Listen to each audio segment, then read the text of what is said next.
Welcome back to Westmoreland on the Gridiron. I'm Sean Myers, now joined by the head coach of the Mount Pleasant area Vikings, Jason Fazekas. Coach, thank you for taking the time. Congratulations on last week's impressive victory. Yeah, sure. Thanks a lot. Definitely a big win for our kids and for the program. So in that victory over York, there's no doubt the turning point was the third quarter. A halftime tied game turned into a rout. You scored 4 touchdowns in the third. What changed? Well, I don't know if things changed. As I said before, I think that's kind of how we expect to play a little bit now. I think we didn't do a few things to help us out in the second quarter. We had some penalties and made some mistakes, and it kind of let it get a little close there, or, more close than what we wanted it to be. So I think it was just, the idea of just coming out and kind of refocusing, trying to clean up what we were doing and, just getting at it a little bit. I know it's still early in the season, small sample size, but it seems as though your team has the makings of a high-powered offense, if at least the last 2 weeks are any indication. Is that part of the game plan, that you think you can outscore opponents? Well, you know what? The game plan is always to try to score more than them, and I don't know about high-powered or anything like that. We're just trying to get better right now. We're just trying to be a better team than what we were last year, and we're trying to do that. Practice to practice, week to week, So, it's nice. It's nice whenever we can put a few things together like that. But we definitely still have a long way to go. And, we got to make sure we're improving, with every practice. It seemed like for many games last year, the offense was so reliant on Jake Johnson to provide touchdowns. And he certainly continues to do that this year. But you got so many other players who contributed in a big way. 3 running backs, including Johnson, went over 100 yards against York. What have you seen from the other players who have stepped up? Yeah, well, like last year was, I'd be honest with you, it got to a point there, we were pretty one-dimensional, and there's really no other way of hiding it, for a lot of reasons with some injuries we had and some of the production we were getting. So this year coming in, I don't know. I'm not surprised that some of these other kids are doing this. This is kind of what we expected. Like I said, we've been practicing really well lately, and I think the kids are they're always at practice. They're always participating, and the attitude's real good. So I think when you kind of set the stage like that a little bit, it kind of opens up the way for those kids, to kind of get going a little bit, and it's nice whenever you just don't have to give the ball to one kid. It makes it a lot easier. It makes it better for the whole team. Talking to Jason Fazekas, the head coach of Mount Pleasant area. You don't have to get him the ball, but it's quite a luxury when you do get Johnson the ball. He had a spectacular touchdown early in that third quarter. Is that one that really stands out that should be on any highlight reel for a high school touchdown? Well, yeah, absolutely it should. I always tell him I love watching him run. Like he just has a way about him, and I think it's a combination of his vision and his balance. And, I just like it how he just kind of, when he gets in space, how he kind of glides around a little bit. So, like we said, we spread it around a little bit. But, honestly, we're always trying to get the ball to him and always thinking about that, because I think he's just one of those special players, that you're fortunate that you have. How do you evaluate your defensive effort against the Cougars? Well, I think, we're playing a little bit of a different scheme than what we had in the past. And, honestly, we're still sorting through it a little bit, seeing how we want to play it and what we're going to be stronger at, with certain positions and kind of fitting kids in. So I think we're still a little bit of a work in progress there. Honestly, I thought we gave up too many points, and it's something we've really talked about here. And, I think just like the plan moving ahead and the vision we have for this defense, while we're giving up a few too many here, I think we might be on the right track, at least, that, like I said before, if we keep practicing, getting better, I think we can make a few improvements there. I know you want to do better defensively, but the Cougars maybe had their most success on the kickoff returns with C.J. Waldeer. He was a game breaker. Is that something that you just tip your cap to him, or that you guys need to do better going forward? Oh, well, listen, congratulations to that kid.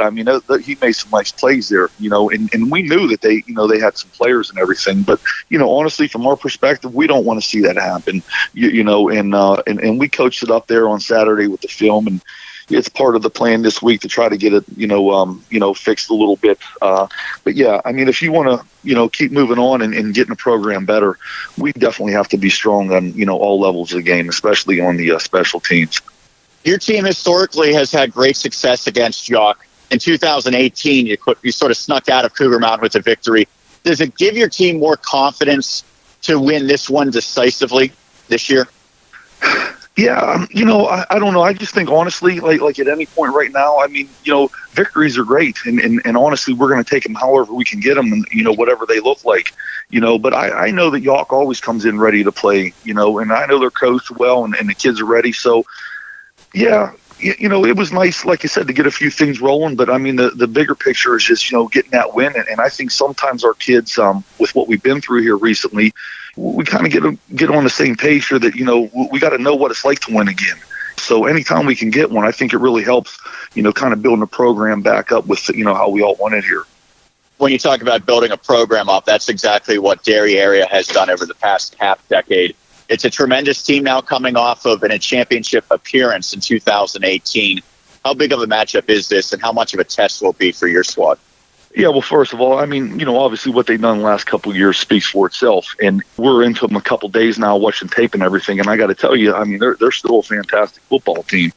So, with how we're going to match up and everything, we're going to have to play a great game.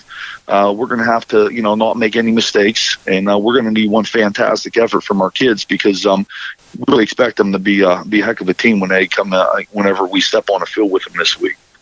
Talking to Mount Pleasant head coach Jason Fazekas here on Westmoreland on the Gridiron. You have a terrific player in Johnson who can do it as a runner, who can do it as a receiver, if need be in the return game as well. I think they have that same type of player in Justin Huss. What jumps out about him on film? I like watching that kid run too. You know what I mean when I tell you I like watching our, Jake Johnson. The Huss kid, he's a special player for him. So let's give him credit for that. And obviously his film speaks for itself. So definitely when you're game planning, you're going to try your best to limit him. And it's hard to shut a kid like that down. He's going to get his yards and he's going to be productive. So we just got to try to make it less of an impact as we can. Obviously, every section game is crucial towards the goals, but does it count a little bit more going against a team in Derry area that maybe you see some rivalries building in the community and just the history of the teams being geographically close? Well, yeah, I mean, it's going to be nice not having to ride an hour and a half, to Derry on Friday like we did a couple weeks ago with Hopewell. So, yeah, you have that, and you have a program in Derry that's on the rise the last few years. So I think just when all those factors are combined, I mean, I think it's going to be a great game, and it's going to be something we're going to have to, really be excited for. So I think it just kind of lending itself to be that kind of game right now. Is there any particular aspects of your team that you'll need to see in order to have success against the Trojans? Well, yeah, I think we're going to have to be solid in all phases of the game. I mean, we're really going to have to. I just don't want to sound cliche with that. But, I think they have great tape. I think they've played some great games this year. I think they have some great linemen. They got some great special, skills kids and everything. So it's just going to take a great effort on the part of the Vikings here. Lastly, a couple of impressive victories back-to-back, including most recently at home. Are you starting to get some buzz in the community about Mount Pleasant football back? I hope so. And, the one thing about Mount Pleasant is that's still a community where football is important to it. We got a lot of kids playing in the program now. Our 7th and 8th grade program is pretty strong. So, yeah, I would hope the community would kind of feel good about it because, like I said, when you talk about Mount Pleasant football, you think of the history here, you think of the community. And when all those factors are combined, that's what kind of makes it special. So we're just hoping that we can get it back where, everyone can be proud of. So, yeah, I hope they would be a little buzz there, but we'll see. We have to keep it going because we're certainly not far enough into it here. We got to make sure that, we stay competitive, that we can try to keep things going as best we can. Coach, thank you so much for taking the time. Congratulations on the victory last week and good luck heading into this Friday. Yeah, sure. I appreciate it. And, thanks for the time and appreciate all the coverage that you guys get the kids out this way. That's Jason Fazekas, the head coach of the Mount Pleasant area Vikings. We'll take a quick break. When we come back, we'll continue with more talk of high school football here on Westmoreland on a Gridiron.